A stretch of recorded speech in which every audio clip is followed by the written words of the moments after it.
we got this 1974 Monte Carlo. She's been sitting here for a little while. She's got a V8 in her, automatic. Not too bad of a car. The vinyl top did get, as you can see, the vinyl top kind of got the roof. Interior unit's still good. It's got all the parts for us. We're gonna get it running and back on the road, hopefully. Let's see what we got underneath the hood. Well, looks like we got the good old rat nest, well, pack rat deluxe package on this one. Normally we just have the pack rat package, but this is the deluxe package. You can see where he was staying. I'm sure he ran off when I opened the hood because there's a big old hole there he's wallered out. We're gonna go ahead and get her up on the trailer, back to the shop, and clean all this off and get her up and running. At least the radiator's still in here. Looks like someone tried to take the hood or something at one point because the hood hinges are loose. Go ahead, load her up, and hopefully get her back on the road pretty soon. It does look like it packed it down in the carburetor somehow. I'll take that off there, and well, the spark plugs are gone. At least it didn't chew through the AC hoses, it don't look like. We'll just have to get her cleaned up and see. There's some of the interior trim it's drug in here. The things are destructive side, you can see. The quarter panel's kind of got a little rust on them, but other than that, it's a solid car. We have to crawl through the back glass to get to the wind with the door to unlock it, and there's a pack rat nest in the floor too, it looks like. Got to crawl up there. There's no key in it, but hopefully we can get the steering loose. If not, we'll jack her up and back underneath it because we need her out of park to move her. Now off of the car, and we can now assess the situation here. There is a 350 underneath here. I promise you. Just got to get to it. Man, this thing was busy. Air filter's been smooshed. Both the hood hinges are here. The bolts are gone. I guess someone needed the bolts over the years while it was sitting in that field, and they nabbed the hood bolts and the hood hinge bolts that go here. Plastic inner fenders. Man, that's a mess. And I don't know why, but every pack rat nest I find has an armadillo shell in it. I don't know if they chew on these for their teeth or what.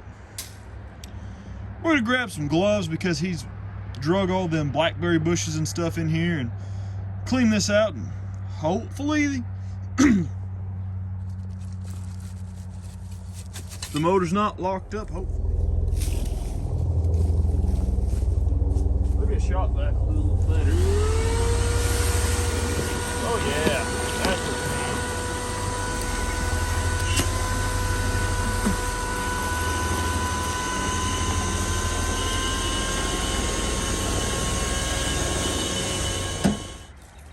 yeah. I think this is the worst one yet. You don't want to breathe any of this stuff in. It's not good for you, apparently.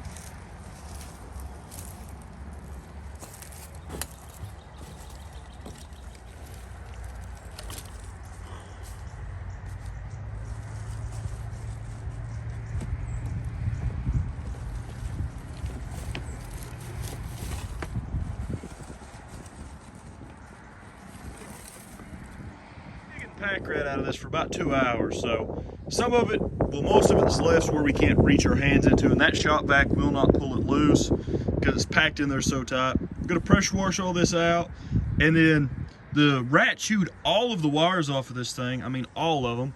It even chewed it off at the bracket here. That's gone. The starter's all chewed up, the wires to it.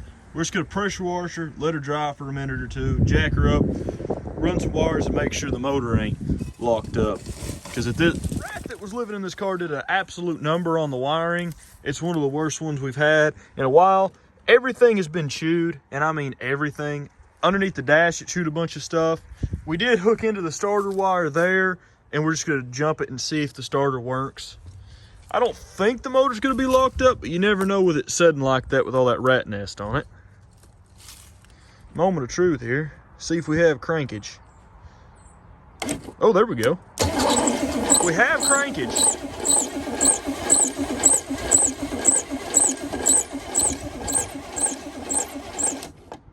It don't sound like it has a whole lot of compression at the moment, but it cranks over at least. She'll turn over. We're gonna go ahead, yank the old distributor cap off because it is a point system and they're gonna be corroded for sure, especially with how that rat had its nest packed in here. It's got the newer style. You have to undo these screws. Makes the points a pain in the butt to get to. Just pulls right off of here, and it has a square hole and a round hole in it, so you can't confuse it one way or the other, which is pretty handy. And then points down there look pretty rough. And to get to these, you can take a knife, a little piece of sandpaper, and you can get to them that way. A points file really don't work on this style of them. You have to take the whole thing apart to get to them real good, but this should get it running. With all of this rust up here on the engine, that the rat from peeing on all this and having its nest right beside this, something down in there's corroded or loose, because no matter what we do, we get absolutely no spark out of this thing. We have an HEI distributor right over there. We're just gonna pull this one out, throw that one in there. It's kind of cheating, but there's no sense in messing with this one. It probably cost, oh, it's smoking now. Why is it smoking? That ain't a good sign, but I'm sure something down in there's bad. It's not worth fixing. It costs more to fix that thing than an HEI probably, just in parts. Got her loose. You can see how corroded that is down there, and now we should be able to pull her out of here and throw the other one in. It is timed this way, so it's aimed perfectly straight forward. This piece is broke off here. Had to cover that up or we'll have a heck of a vacuum leak. I think that right there was it. She's touching down at the block, so she's good to go. Just a little bit off. The other one was aiming right in line with this.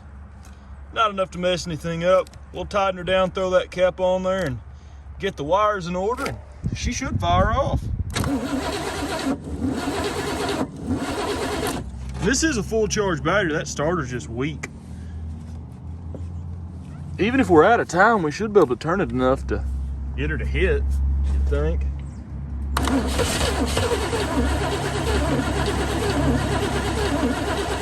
We're out of time. We're about one plug wire off on each of them.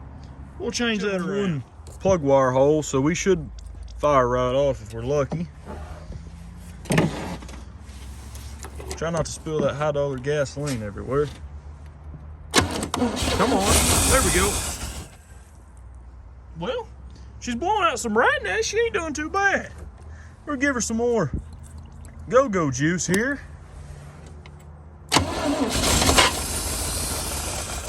Oh man, we'll put her right like that and she should stay running. There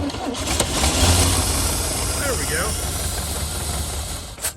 Oh man, come on. She sounds good.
Her down here before she gets warm.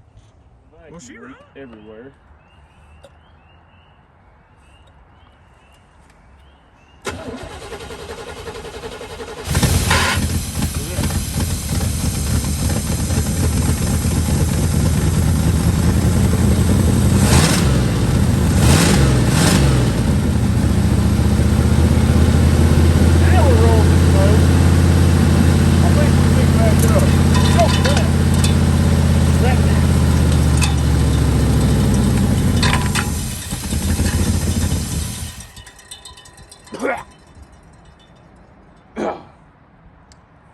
fan works now. Let's start her back up. We're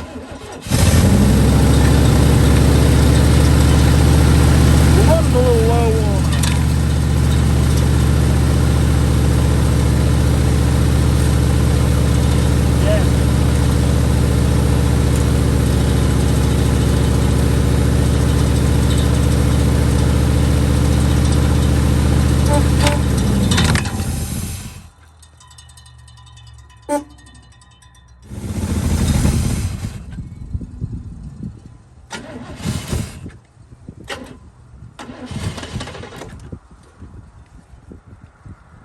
we may have to get her to drive like this, I don't know.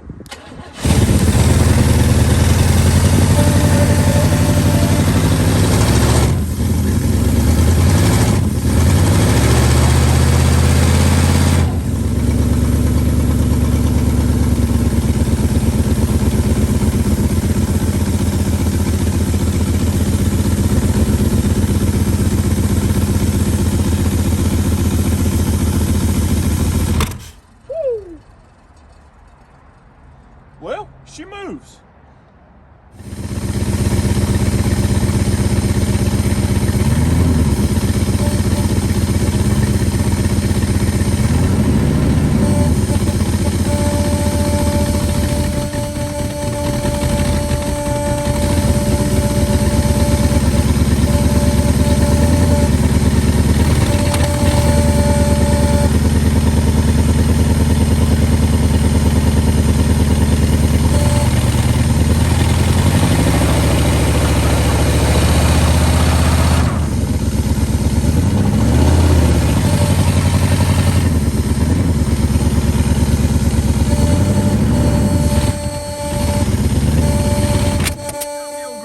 She don't really want to move. If you guys want to see it driving, let me know and we'll do a video on that. But otherwise, next week we'll have a Will It Run on Thursday, hopefully. It's an old truck from the 20s. And we also have a train inspector's car that'll be coming up here pretty soon, a Whizzer motorbike, and some other cool stuff. We're going to try to get back to the early 1900s vehicles, like before 1940, because that seems to be what you guys like the best. But thank you for watching. I'll see you in the next video, and please consider leaving a like or maybe subscribing, because we got a lot more videos coming. Also, the CUDA video will be a couple more weeks. We're waiting on some parts. And the Diamond T video, there should be another Diamond T video next week.